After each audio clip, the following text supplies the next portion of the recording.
Okay. First of all, on behalf of the organizers, we are honored that Professor Mircea DUMITRU accepted our invitation. And I'm sure that we can all agree that he's more than a mentor and a model to us, and his contribution to analytic philosophy and logic are widely recognized. Therefore, we invite you to celebrate the World Logic Day with the conference we consider to be the highlight of Aleph for this semester.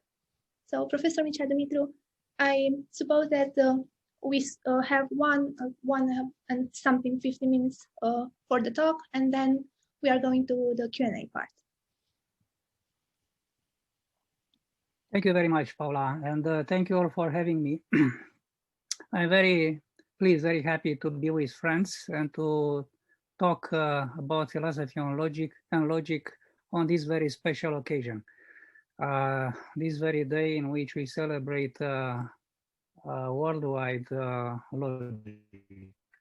We celebrate Tarski and Gödel, mostly because when they decided to set the day of the 14th of January as the World Logic Day, they had in mind the birthday of Tarski, I guess, and the day when Gödel passed away, if I'm not wrong. It might be the other way around, but for sure it was the birthday of one of them and the day of the passing away of the other. This evening I am prepared to talk for roughly 70-75 minutes on this topic. I'd like to give you some elements for an answer to the question, free logic for fictionalism. And the topic that I'm going to focus upon is this subtitle of my presentation on failed reference in meaningful discourse. Could you hear me? Yeah, we can. I can hear some noise from the environment. Maybe someone is having the mic open, and I can hear what the sounds in that room.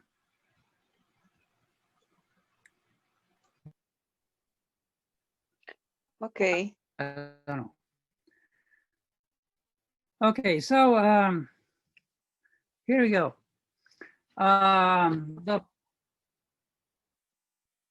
Someone said okay. Yeah. Okay, so the problem of empty or non-referring names, that is names that lack a referent, even though they feature in apparently meaningful discourse, continues to be one of the most hotly debated problems in philosophy of language and metaphysics nowadays. Following the explosion, as it were, of work that attended Kripke's arguments for a direct reference of names, there is now something approaching orthodoxy about the semantic contribution that names make to propositions and the truth conditions of propositions. This orthodoxy nowadays, to be quite very honest, an uneasy orthodoxy whose core support is found in the US mainly, is Millianism. According to Millianism, we know all very well what names and other directly referential expressions semantically contribute to propositions are their referents, nothing more and nothing less. Sentences that contain names express structured propositions, often called singular or Russellian propositions, that embody such referents as constituents. Softer versions of Millianism allow that names contribute something more as well, say a mode of presentation. But of course, the problem of empty names is troubling for millions of any kind, soft or hard, since millions appear committed to the view that empty names are unable to make a semantic contribution, so that sentences containing empty names fail to say anything, let alone anything true. Again, truth to be told, in Reference and Existence, Kripke's John Locke lectures, which eventually got published some 7 years ago. So in this monograph, Kripke emphasizes the point that pretense or make-believe discourse does not prove anything for or against any theory of naming. In particular, it does not require necessarily a Frege-Russell type of account for naming. There is now a lively industry devoted to finding Milianist-friendly solutions to this quandary. Some Milians insist on distinguishing what is expressed and what is implicated. Distinction wielded in support of the view that what we see as meaningful and even true expressed. Others appeal to gappy propositions, proposition-like entities expressed by sentences containing empty names that can fail to be true because of the gaps and become true when negated.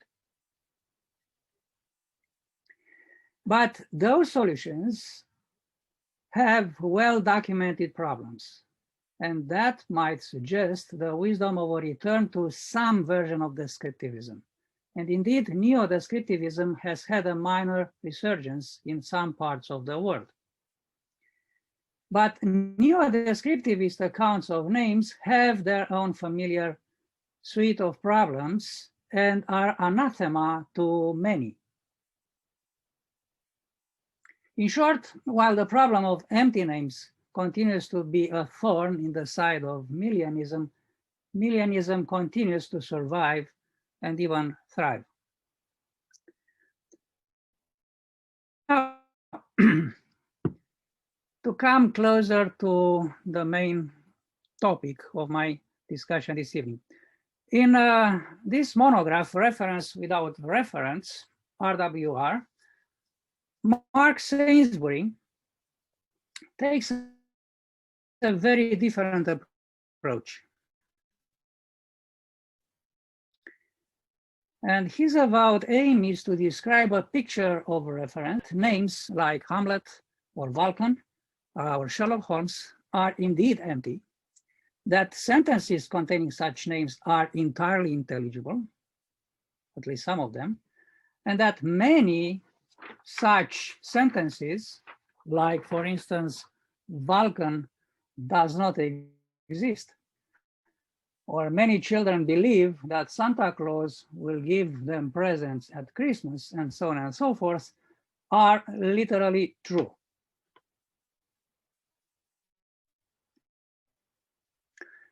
Sainsbury again makes it clear that he in Milianism's idea of singular and general structure propositions that form the content of sentences. But nevertheless, he thinks that a return to descriptivism is not viable. And in the present talk, I'm going to give a brief account of Sainsbury's alternative approach to these issues before presenting some problems. Of course, the upshot is to discuss some aspects of fictionalism and to see whether or not we can capture those intuitions using some types of free logics. So, especially for those of you who do not know the framework of RWR, let me give you a bit of background. Now, the alternative that Sainsbury favors combines the following two fundamental ideas. There is, to begin with, his endorsement of the Davidsonian program in the theory of meaning, filtered through McDowell's interpretation.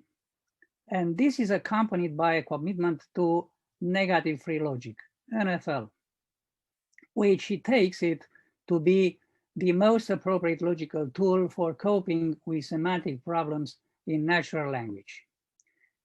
In short, Sainsbury's approach, RWR, is Davidsonian truth theoretic semantics plus negative free logic. Now, prima facie, it may seem odd that in developing RWR, Sainsbury should embrace a Davidsonian position. After all, the main issue here is that of reference, or lack of it thereof.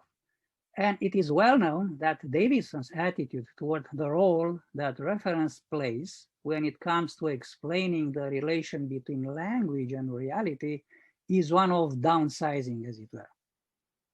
For Donald Davidson, reference is a derived rather than a primitive relation.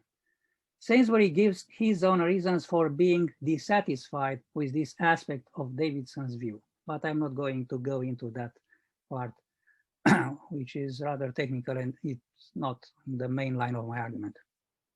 So the framework for RWR is configured by truth theoretic semantics plus NFL.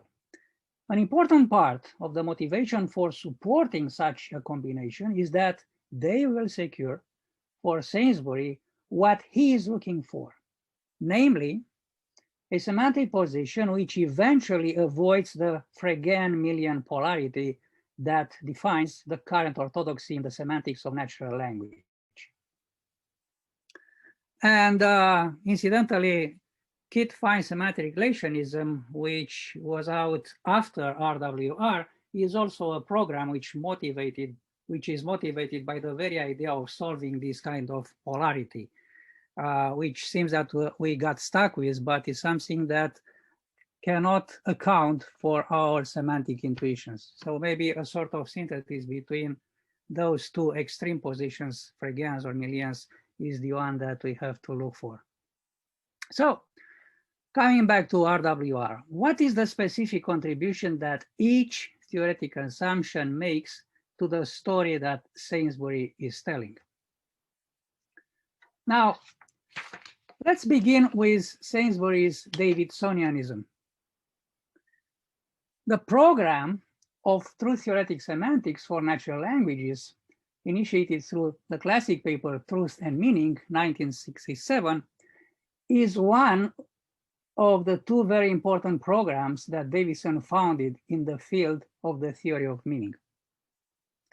Davidson's profound idea was that a Tarski-style axiomatic truth theory language can serve as a compositional theory of meaning for the same language. To be adequate, such a finitely axiomatizable truth theory free sentence, let's call it small s, of the object language, a biconditional T theorem of the form S is true if and only if P, where S is a name or structural description of an object language sentence, and P stands for a meta-language sentence that gives the condition under which the sentence S is true.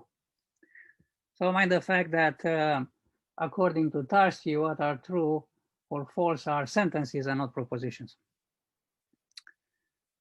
Now, Davidson thinks that a theory of this kind shows how we form and understand complex expressions on the basis of our understanding of the constituent primitive expressions and of the rules of combination, the syntax.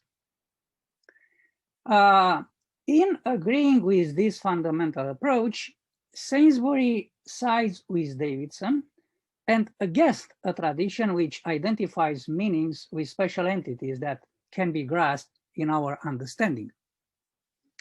And Davidson famously says that meanings as entities, quote unquote, have no demonstrated use in a theory of meaning. And this applies no less to model theoretic approaches to meanings, for what is distinctive in such approaches is the spelling out of meanings in terms of semantic values. Given his belief in the intelligibility of sentences containing empty names, such as, for instance, Vulcan does not exist, it is scarcely surprising that Sainsbury should prefer a Davidsonian position, which does not make much use of the concept of reference. Model theory is not fit to treat the meaningful contribution of referring expressions that actually refer to nothing, and so can have no semantic value in themselves. And Davidson's position, by contrast, can be adapted to deal with the intelligibility of such expressions. Now, here in condensed form is Sainsbury's main idea. I quote from RWR, page 53. I suggest that we should see axioms for referring expressions in the same way. These expressions are associated with a reference condition which may or may not be satisfied, just as a sentence is associated with a truth condition which may or may not be satisfied. Roughly speaking, in model theory, meanings are entities, whereas in truth theory, Davidson style, they are conditions. So on Sainsbury implementation of this suggestion, the meaning specification can be done by the subsidiary clauses of a Davidsonian truth theory, with compositional rules generating ideally homophonic truth conditions of entire sentences. And the subsidiary clauses for names are given in the form, and you have it here on the slide, pick every x, A refers to x, if and only if x is identical to A.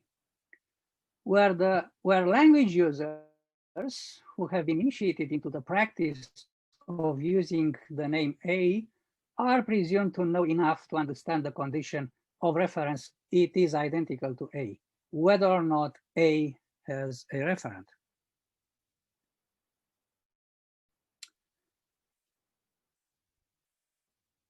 And they can be given in the form A refers to A. Since Sainsbury preferred logic, NFL counts any instance in which A is an empty referring expression as false.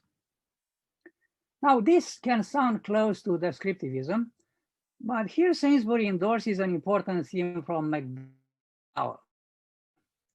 Names can very well have senses in Sainsbury's terms associated reference conditions, despite these lacking descriptive content. Sainsbury takes the senses, references, conditions for names to be both non-descriptive and at the same time singular in what they purport to pick out. And he thinks this allows names to retain some of the important features millions claim for them, in particular rigidity. Now, names are not the only potentially non-referring expression. This is not a contradiction in terms, because what he takes and what I understand by his term non-referring expression is the fact that the expression has a referential form like a name, but that name does not actually refer. And this is why we get these non-referring expressions. So actually non-referring, but by the form of the expression is referring, like, for instance, Hamlet or Sherlock Holmes. So again, names are not the only potentially non-referring expression that can be ascribed the meaning in a way that meshes with such an extended Davidsonian approach. Sainsbury extends this account to pronouns, and consider the following brief example of how he handles empty demonstratives. In the case of someone who wrongly thinks that there is a little green man in her field of view and utters, that little green man is bold. We can ascribe content to her utterance by describing what she says in a certain canonical scene content way. Conditionalizing on the scene, we can say hallucinating. Okay, so conditionalizing on the scene, we can say hallucinating a little green man. Her utterance was true if and only if he was bold. And this gives a conditional truth condition, or more simply, hallucinating a little green man, she said that he was bold. Now, Sainsbury thinks that RWR, unlike Millianism, has no trouble accommodating such failed thoughts. And here is again a quote from RWR. There are as many singular thoughts on the present view as on a million view. But on this view, unlike millionism, a failed singular thought or utterance can be a genuine thought, or an utterance which succeeds in saying something. These have, if not truth conditions, at least conditional truth conditions, and can be reported in the standard SYN content way. But now, in failing to refer to reality, can failed thoughts and utterances feature a truth-oriented discourse, including arguments? This brings us to the foundational part of RWR, concerned with the logical principles that govern a language containing non-referring referring expressions. And what RWR needs is a kind of logic that will allow, in contradistinction to classical first-order logic with identity, expressions deemed intuitively intelligible, even if they lack reference in their domain of interpretation. It is not surprising at all then that Sainsbury adopts a free logic as his standard logic, where a general system LF is a free logic if and only if LF is free of existential presuppositions with respect to both the singular and general terms of the language of LF. And the quantifiers of LF are the standard quantifiers whose variables of quantification ranging over existing things and nothing else. And of course, the issue is what kind of free logic and why. Now, long before Sainsbury and all the others started this kind of discussion, in Saul Kripke's John Locke lectures, 1973, which were actually delivered at around the same time when free logicians started to develop their own trade. So Kripke had this genius intuition, and he says, and I'm quoting from in which Kripke published his John Locke lectures, "I'm not going to discuss the merits of this kind of logic or its utility for the general case of empty names. Such logics are now called free logics." And mind the fact that that was 1973. "And they have a certain role in the literature. I think they are important, in fact, for making the philosophical point that if one treated names as singular terms instead of parsing them out via invented predicates, as Quine does," just a short parenthesis, you may know that in the methods of logic, Quine invented this notation in which he dispensed with names, just to dispense with the idea of intention and reference.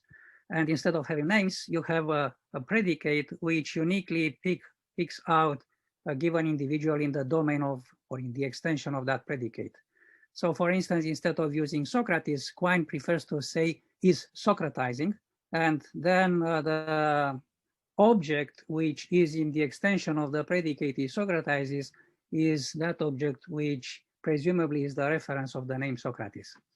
So that's a technical device that Quine was inventing, and this is the device at which Kripke refers here.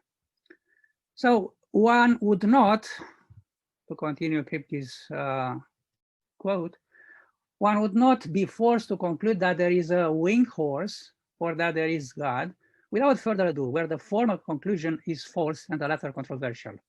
I do think they, by which he means free logics, are useful for that purpose.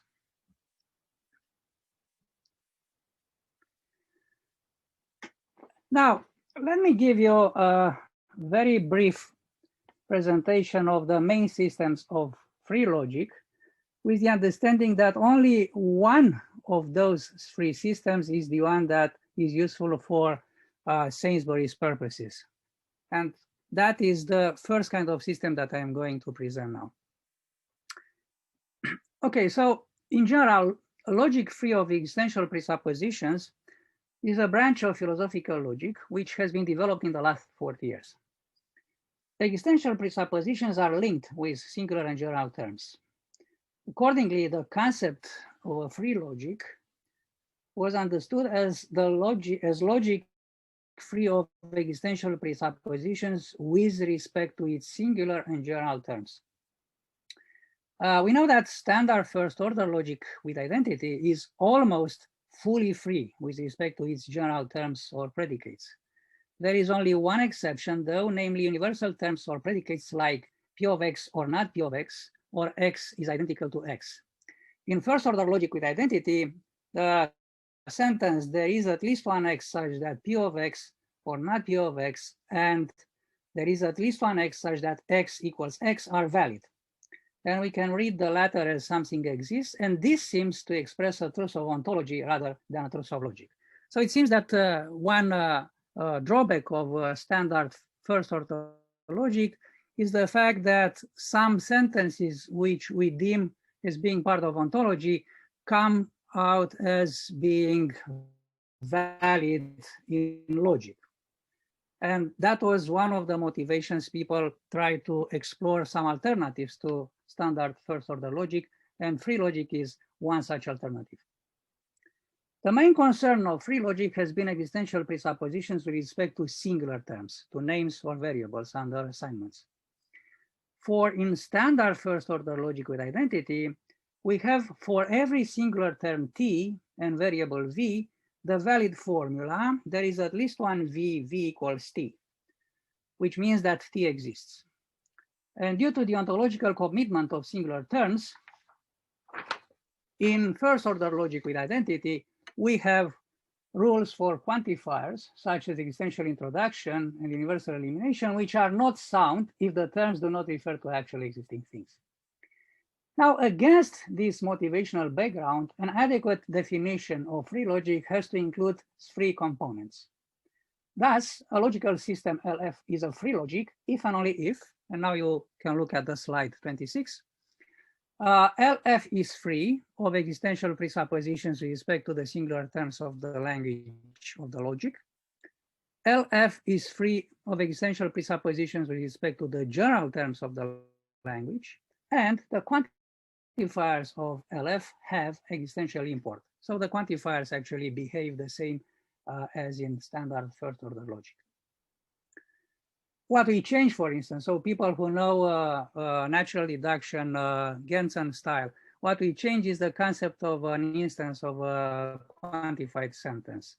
For instance, instead of having for a universal sentence, just a singular sentence in which we use a name instead of the variable, what we have is a conditional to the effect that if the referent of the name exists, then the referent satisfied a certain condition. Whereas for the existentially quantified sentence, the instance is a conjunction to the effect that the referent of the term exists and the referent satisfies a certain condition phi. So it is appropriate to speak about a family of systems of free logic. And the distinctive feature of those systems is the fact that singular terms, which are empty or non-denoting, have a legitimate place in this family of logic systems, which is not the case for first order logic. Moreover, the theorems of a free logic system are valid even if the singular terms which occur in them are empty. There are three types of free logic systems. And the criterion according to which we can distinguish between those types is whether or not elementary sentences containing empty singular terms are true or false, or else lack any truth value at all. We get thereby the following three types. A logical system LF minus or NFL is a negative free logic if and only if LF is a free logic and every atomic sentence of the language of that logic containing at least one empty singular term is false. So according to this logic, a sentence like Hamlet exists is actually a false sentence because Hamlet is empty singular term. Then again, a logical system is a positive free logic if and only if the logic is a free logic and there is at least one true atomic sentence of the language containing at least one empty singular term. which is true. Last but not least, a logical system LFN is a neutral logic, if and only if it is a free logic, and every atomic sentence of the language containing at least one empty singular term has no truth value at all. Now, alongside with those three types of free logic systems, there are the following three semantic approaches. The first approach is semantics with a partial interpretation function and a total valuation function. The second approach, the semantics with an inner and an outer domain, and this uses a total interpretation function and a total valuation function. And the last system here is the supervaluation semantics. This type of semantics uses a partial and a total interpretation function, and then a total and two partial valuation functions. Now, each type of semantic system specifies its own type of models M. As usual, a model M consists in a domain D and an interpretation function I, which is associated with a valuation function V. I is always defined on the set of descriptive symbols, that is non-logical predicates and individual constants of the language of that free logic system. Now, what is distinctive for the semantics for free logic is that I is not supposed to assign an existing object to each individual constant. I therefore assigns to some individual constant T of the language either a non-existing object or no object at all. In the second case, I of T remains undefined, and I therefore is a partial function. The valuation functions V, which are based on the interpretation functions I, are always defined on the set of closed formulae of the language. They can be either total or partial. Now, the first kind of semantics, the semantics with a partial interpretation function and a total valuation function. Now here, an M model is an ordered pair which comprises a possibly empty domain D and a partial function I, such that for every individual constant T of the language, either I does not assign anything at all to T, and I of T thereby remains undefined, or else the interpretation function I assigns to the constant T an object which belongs to the domain D. So that's the first clause in the definition of a model for this kind of semantics, with partial interpretation function and total valuation function. So MPITV for short. Then the second clause, for every n plus predicate or relation, the extension of the predicate P to the n is an object which belongs to the Cartesian product D to the n. And the third clause for defining this kind of models, for every object in big D, there is an individual constant T of the language such that the interpretation function is going to assign to that constant, to that name, that object D. In other words, the interpretation function I of this kind of models provides a full or complete interpretation of the associated domain D. So all the objects in D get eventually a name which refers to them. Next, we define truth and falsehood in a model M for every closed formula A of the language of this kind of logic. And we do this by defining a total valuation function V from the set of closed formulae of the language into the set of truth values, true and false. And we do in the following way, in this recursive way. So the first clause for this valuation function V, a relation P of T1 through Tn is true if and only if for every T sub I,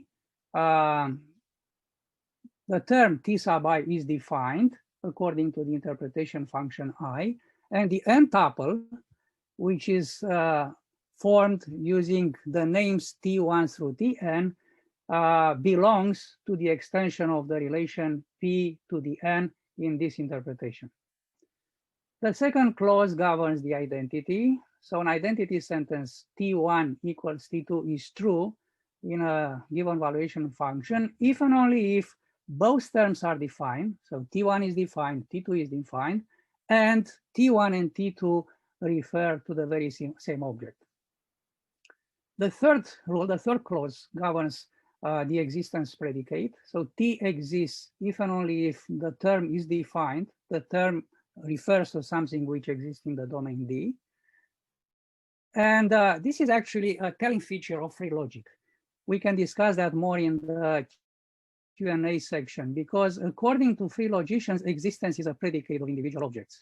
Existence is not a predicate of concepts, like in the Fregean tradition or the Kant-Frege tradition. Existence is a first order predicate which attaches, which applies to individual objects. Then we have the usual clauses for sentential connectives. So number 4, the negation of a sentence A is true if and only if the sentence itself is not true. The conditional is how we expect it to be. A conditional is true if and only if either the antecedent is not true or the consequent is true or both.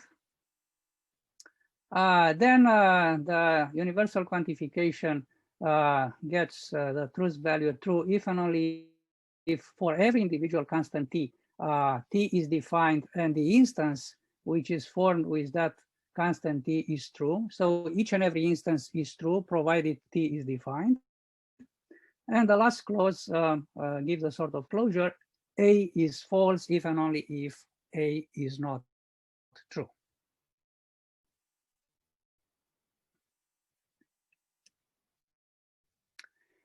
Now, I guess addition of quantifiers is shown in clause number 6. So in this one, okay, is a substitutional interpretation.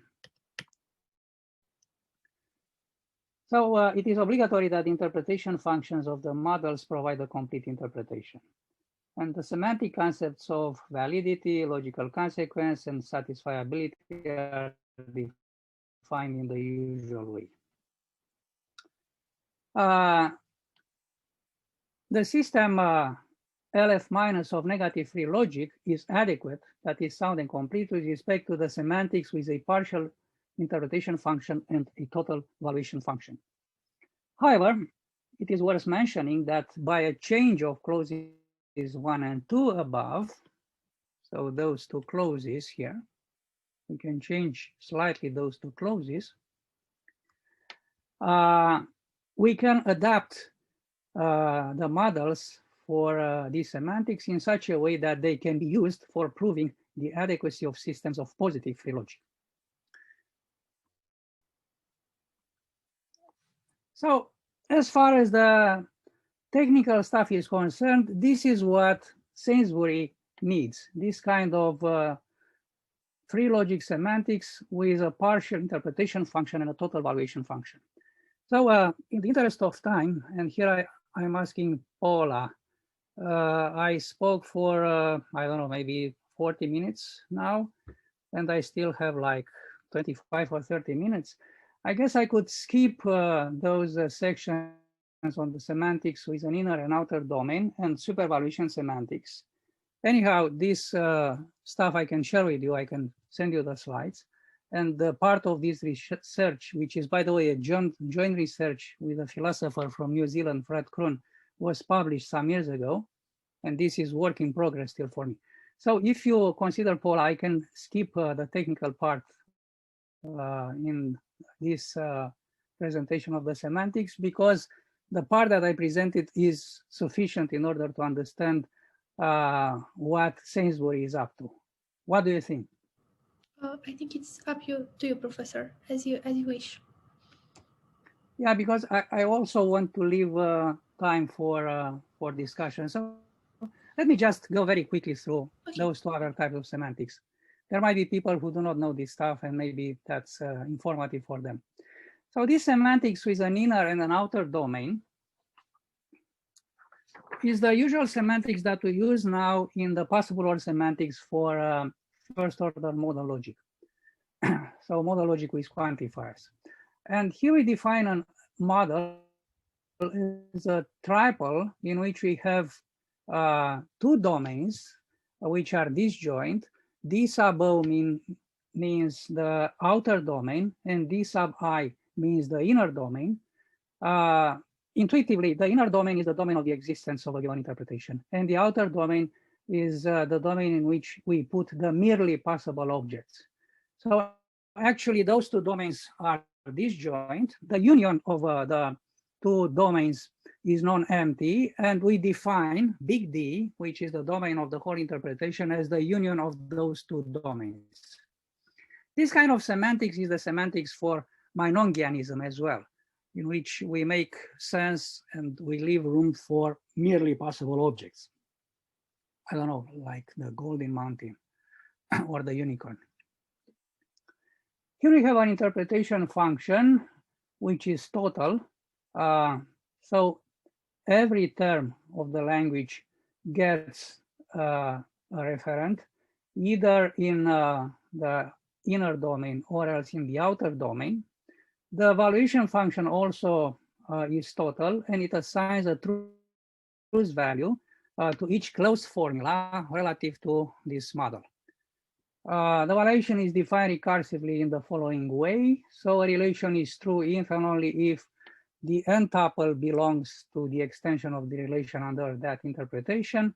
The identity sentence is true if and only if the two terms refer to the very same object, but mind the fact that in this case, in contradistinction to the previous semantics, we do not require that the terms be defined, in the sense that the terms gets a referent in the inner domain.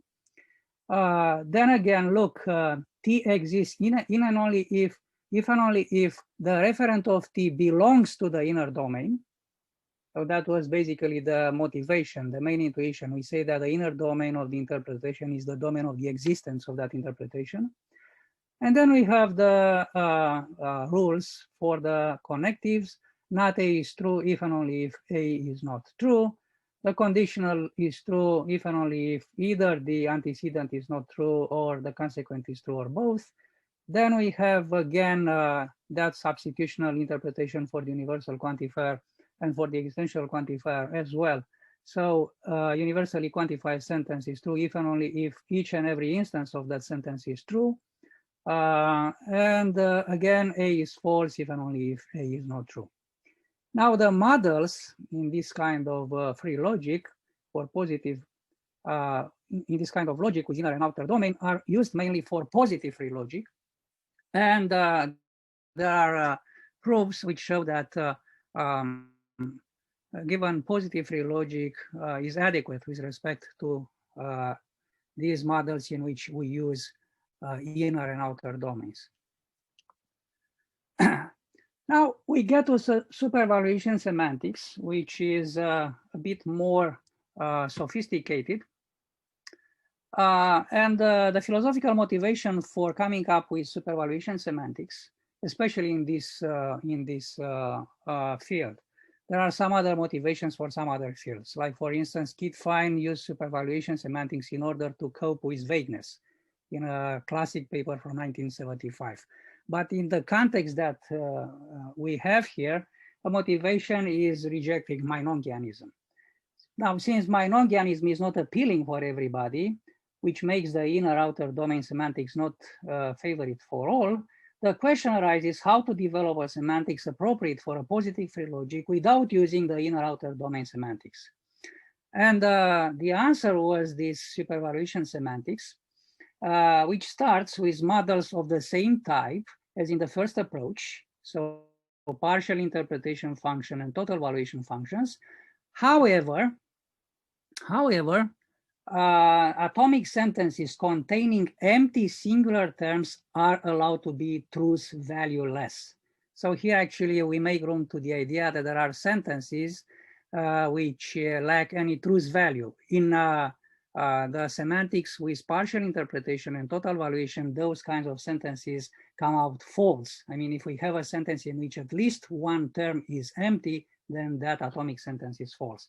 But in supervaluation semantics, we allow for this intuition that we do not have a determinate truth value for that kind of sentences in which at least one singular term is empty. But this, I mean, this flexibility would result in a rejection of the classical laws of logic.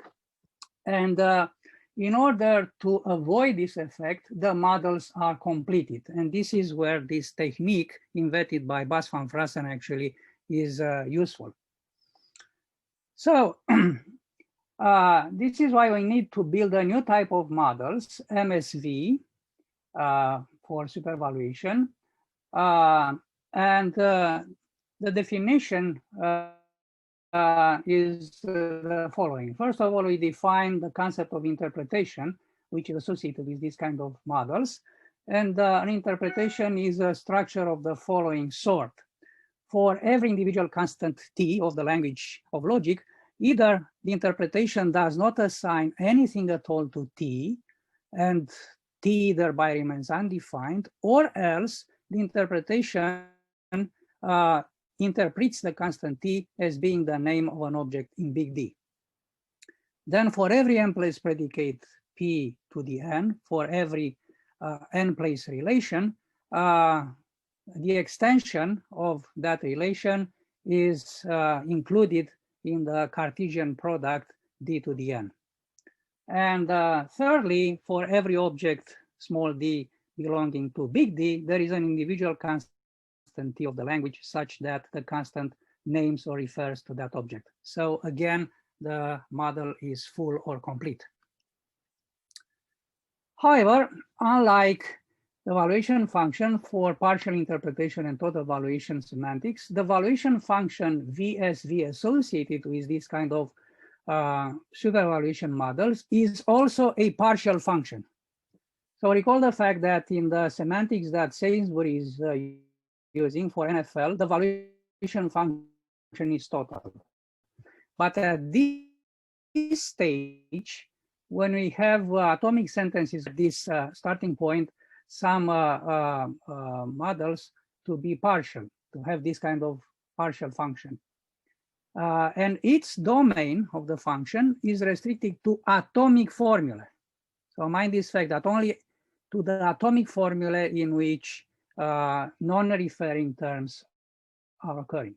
Consequently, the valuation function V is a partial function from closed atomic formula of the language into the set of truth values. And the valuation function is defined as follows. For any T sub I,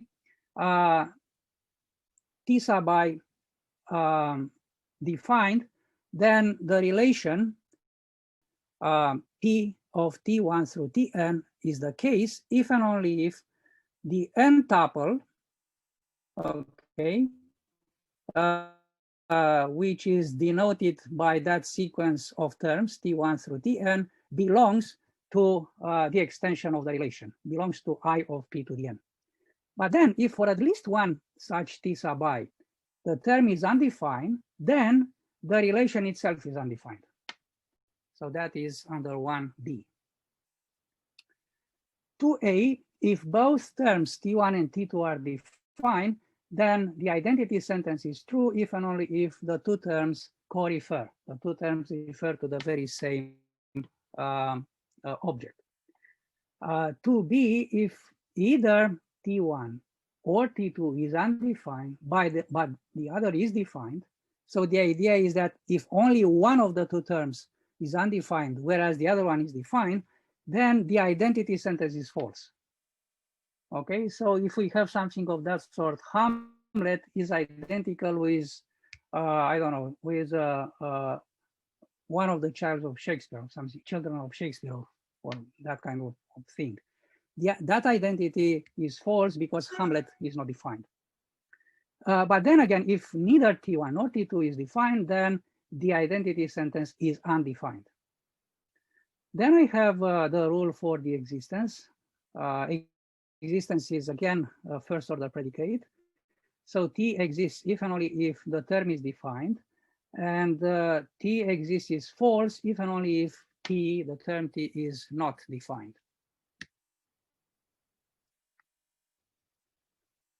We define now the concept of completion of an MSV model. And the completion is relative to the MSV model. So we have MCSV, the completion of the supervaluation model, which is a domain D prime and an interpretation function I, completion supervaluation. And that's a completion of MSV if and only if D prime is non-empty and D is included in D prime. And then for every M plus predicate, the extension of the predicate is included, the extension of the predicate under the supervaluation interpretation is included in the extension of the very same predicate under the complete supervaluation interpretation. And then rule number 4, for every individual constant T, if the referent of T according to the supervaluation interpretation is defined, then the very same referent stays put for the term when we complete that supervaluation interpretation. So this is the meaning of that ICSV of T equals ICV of T. Rule number 5, for every individual constant T, domain D prime of the model of complete supervaluation under the interpretation of complete supervaluation. Now, rules 1 through 4 say that a model of complete supervaluation is a supermodel of the model of supervaluation, and clause number 5, okay, this one, clause number 5 is a total function, and MCSV is accordingly complete. And now from the point of view of an MSV model, of which MCSV is a completion, the valuation function V of this MCSV model is a total function. So eventually we get a total function of valuation. We get something which is classic. Each sentence is either true or false. And here we have the usual clauses for defining recursively the valuation function. But the main thrust of the construction, I guess, is obvious now. So at the basic level, we may have atomic sentences which are truth valueless, and then we build some models in which we let in the beginning some valuation function to be not defined, to be partial, but in the end of the day, we are going to close that off, and actually all the valuation functions are going to be fully defined.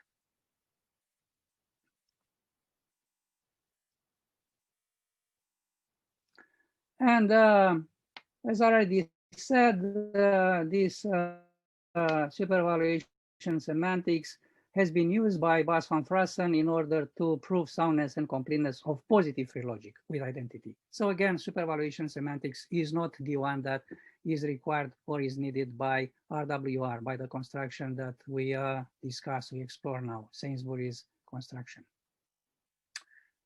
So let me now, in maybe 15 minutes or so, let me now go back to RWR and to comment upon Sainsbury option for negative free logic and to see whether or not this tool is adequate for what Sainsbury is up to. Now, I begin with the question, to what extent the Davisonian framework is the best framework for Sainsbury's purposes? For Davidson, the theory of radical interpretation shows that reference is a derivative and indeed an instrumental relation.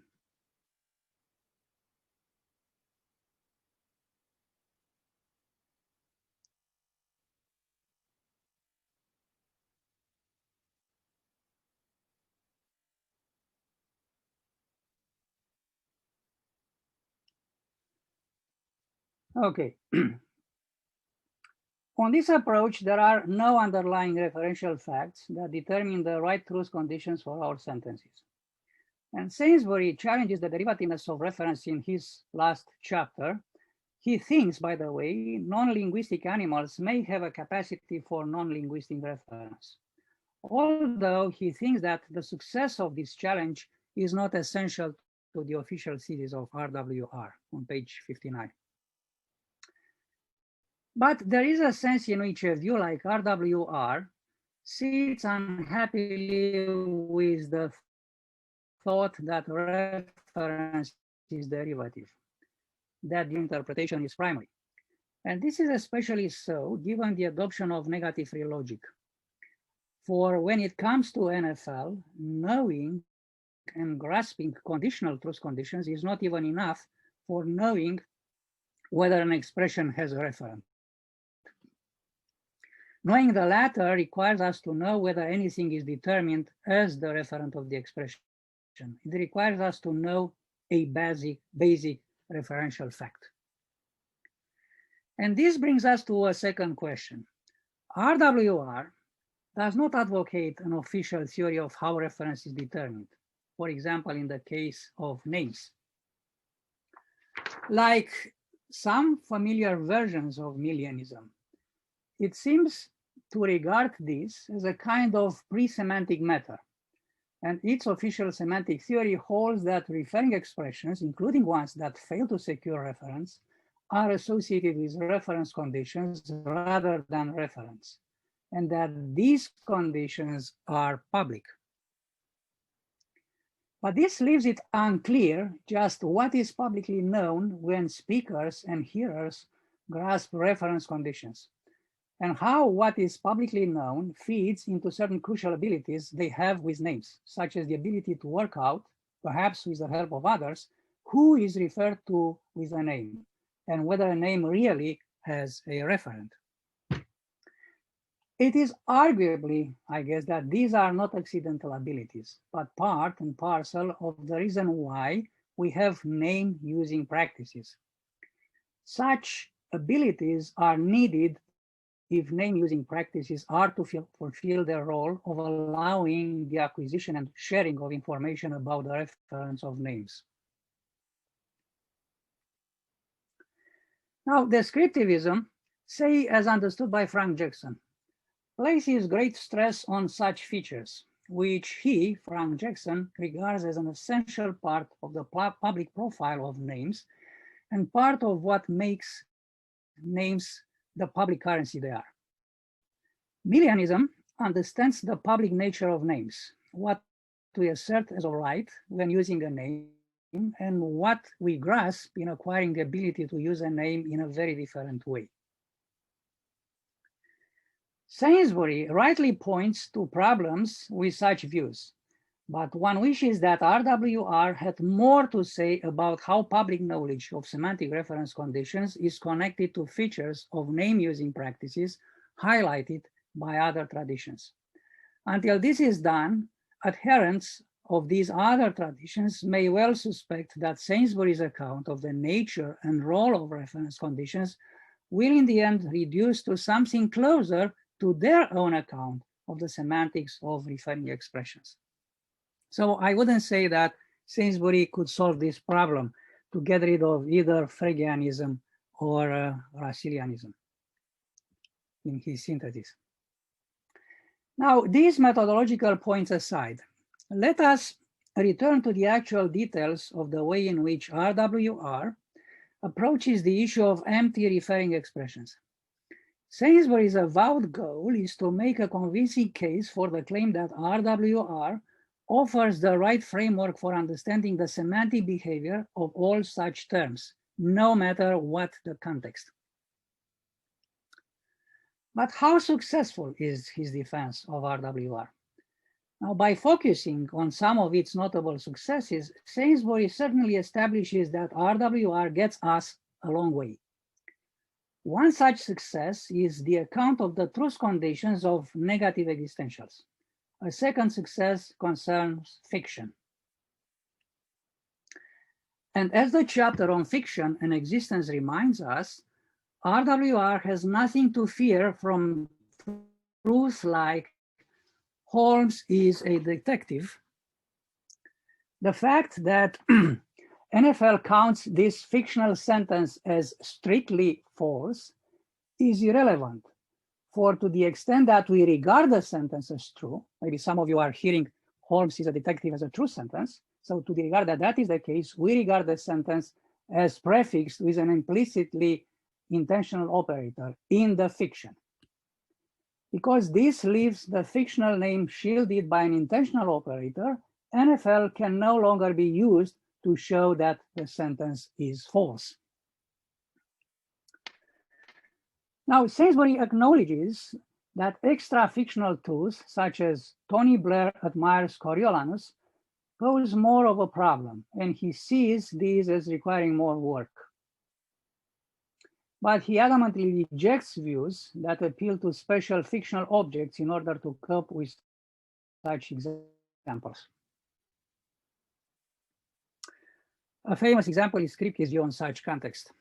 And by the way, you can actually look again through Kripke's monograph, Reference and Existence. Well, I think, however, that the difficulties run rather deeper than Sainsbury makes out.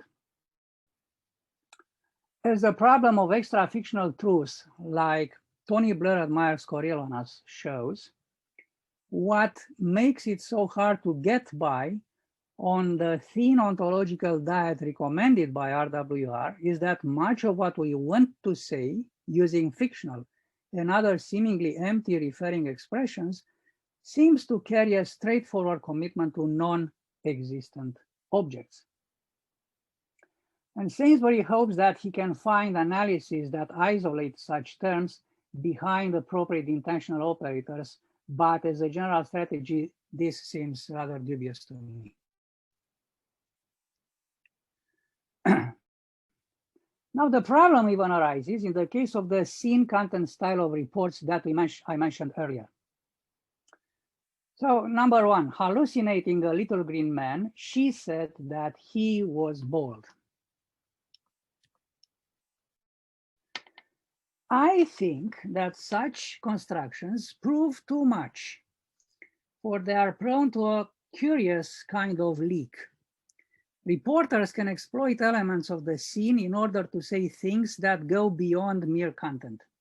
Suppose, for example, that the reporter wishes to make explicit the way the reported speaker executed in reality her demonstration. And the reporter can do this by saying, number two, hallucinating a little green man in the corner of the garden, she pointed at him and said that he was bald.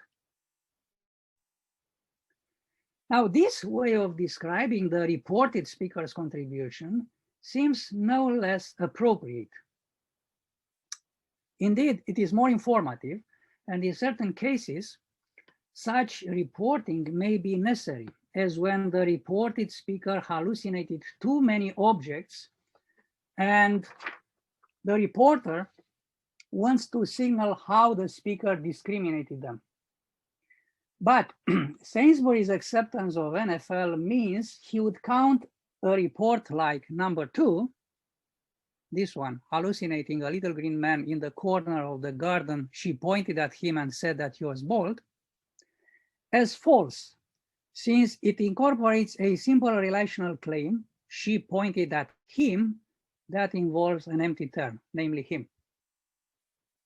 There's nothing out there to answer to him because actually to begin with, the lady was hallucinating, a little green man. Now I think that Sainsbury's account fails to capture a sense in which, by uttering those two sentences, our reporter shows himself to be entering into commitments that at another level he repudiates.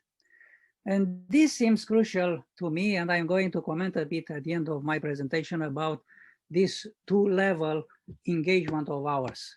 At the first level, we speculatively engage in a sort of talk, but on a more fundamental and profound level, actually, we disavow that kind of talk. we engage in a sort of, I don't know, Hamlet or Vulcan or Sherlock Holmes talk, but as a matter of fact, we reject the fact that those entities are real. Now, I think that a version of this problem even affects Sainsbury's dazzlingly straightforward solution to the problem of true negative existentials. Recall that a sentence like Vulcan does not exist comes out as true on NFL because the simple sentence Vulcan exists is false, Vulcan being non-referring. But as Sainsbury acknowledges, there are problems with this kind of explanation. One is that a statement like Vulcan is not a planet should then also count as true, and for exactly the same reason. And this seems wrong. Know that we can't retreat to the view that our sense of falsity in this case can be explained in terms of the falsity of the internally negated claim Vulcan is a non-planet, because that would suggest that we should hear Vulcan is non-existent as similarly false, which of course we don't.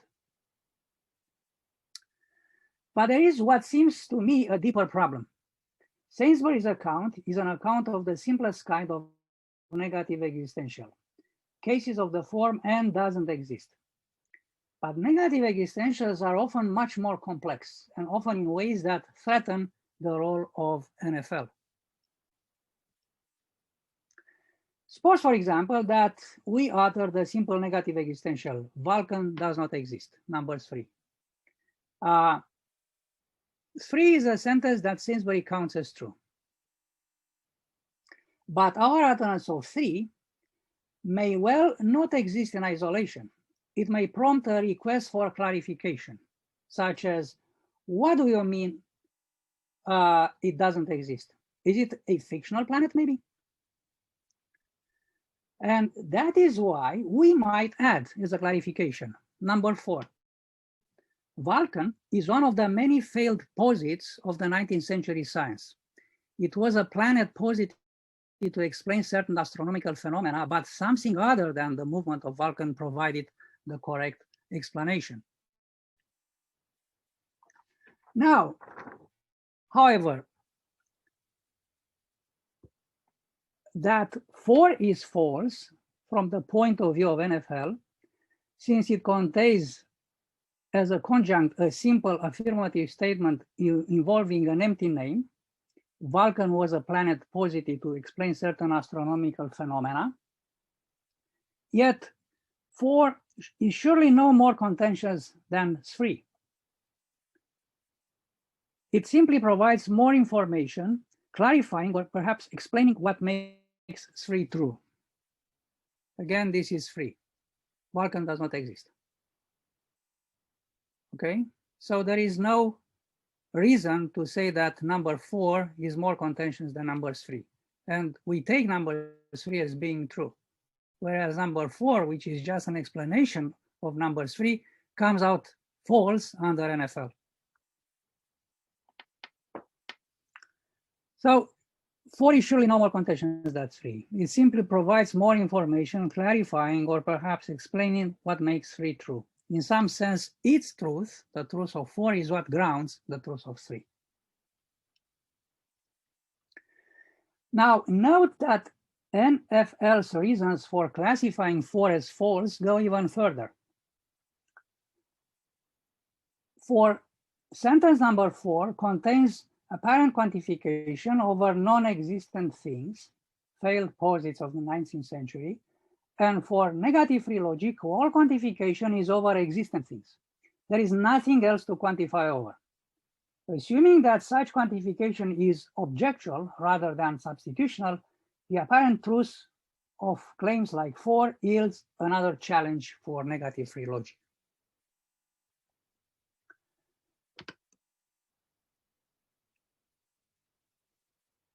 Sentence number 4 is not the only way we might clarify a negative existential like 3. Vulcan does not exist. At other times, we might wish to clarify just what we are talking about by offering an alternative way of identifying our target object. And this is how we can come up with number 5. Vulcan, you know, the planet described in that interesting paper by Le Verrier that we have been reading last summer? Well, it doesn't exist.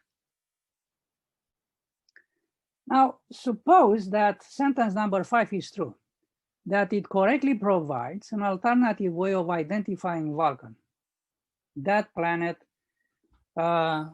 which we read a paper by Le Verrier. Okay, but how should we understand the logical role of the relative clause? I mean, this one here. You know, the planet described in that interesting paper by Le Verrier that we have been reading. We see just two options. The first is to read 5 as a simple conjunction, which is number 6. Vulcan is the planet described in that interesting paper by Le Verrier that we have been reading, and it, Vulcan, does not exist. Okay. And the second reading is to treat the relative clause as part of a complex definite description that also features the name Vulcan. The thing X such that X is identical to Vulcan and X is the planet described by Le Verrier does not exist. Okay. Now, which reading is the right one? Now, given that 5 is true, so again, 5 is this.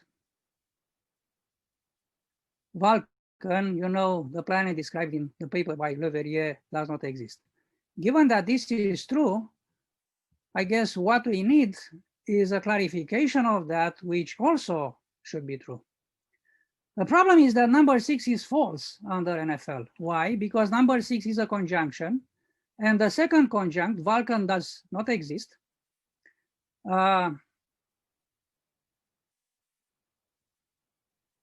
Okay, so let me see here.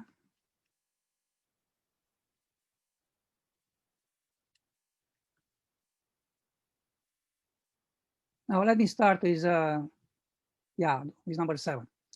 So 7 seems promising, for the description it uses is non-referring, which makes 7 true by the lights of NFL. But note that this reading of 5 is quite unintended, since 3 by itself entails 7. I mean by that Vulcan does not exist entails the thing X such that X is identical to Vulcan and X is described by Le Verrier does not exist. And it also entails any other negative existential of the form the X such that X equals Vulcan and phi does not exist. For according to NFL, if Vulcan does not exist is true, that is because the name Vulcan is empty. As a result, any compound description, the X such that X is Vulcan and phi, will be empty as well, making the sentence the X such that X is identical to Vulcan and phi does not exist also true. But clearly it's free, Vulcan does not exist may be true without 5. That is, without Vulcan does not exist, and Vulcan is the planet that is described by Le Verrier, and we read that paper by Le Verrier. And this could be false because actually we did not read that paper by Le Verrier. So the reason that the sentence is true is not the fact that we read that paper by Le Verrier. Hence, the reading number 7 of number 5 cannot be the right reading of that sentence. So that leaves us with number 6, that is Vulcan is the planet described in that interesting paper by Le Verrier that we have been reading, and it, Vulcan, does not exist as the only viable reading of number 5. But now the problem is clear, because 6 and hence 5 is false according to NFL, since one of its conjuncts is false, namely the first conjunct, which says that Vulcan is the planet described in that interesting paper. Why is this false according to NFL? Because Vulcan does not refer to anything. In short, even if NFL does well on simple negative existentials like 3, it does poorly on complex negative existentials like 5. Now, just how to understand negative existentials in the light of such problems remains a deep challenge for any theory that tries to be ontological austere in the manner of RWR. They are no less a problem for million attempts to deal with empty names, of course. RWR's reliance on NFL means that it doesn't easily escape them. some glimpses beyond, and I'm going to finish in maybe less than 5 minutes. I think that much more should be made of the intuition that in uttering such statements, we speculatively engage with commitments of those whose commitments we do not share. In some sense, a speaker who engages in, let's say, Vulcan talk, even when her aim is to disown such talk, is going along with the thought, is pretending that there is such a thing. A related suggestion has been made by David Wiggins, although only in the context of symbol negative existentials, and is sympathetically discussed by Sainsbury himself. Applied more widely, such a suggestion may get us close to some kind of pretense theory, which might be a better solution than negative free logic. But nevertheless, Sainsbury adamantly turns his face against the kind of pretense theory that Evans, for example, offers us. He rejects the latter's refusal to count a name like Vulcan as genuinely intelligible rather than merely quasi-intelligible. And Sainsbury rejects the Millianism of Ken Walton's version of pretense theory. Walton thinks that speakers merely pretend to affirm propositions when they knowingly use fictional and encrypted, his John Locke lectures. Now, it remains unclear, for me at least, how RWR should go from here. Whatever our view on this debate, one can't help but be impressed by RWR's single-minded focus, and in particular by the way it doggedly sticks to the view that names like Hamlet, Vulcan, and Pegasus or Sherlock Holmes are genuinely non-referring, and then tries to understand the semantic behavior of such terms in a way that invokes nothing more than the semantic machinery and ontology needed for ordinary terms.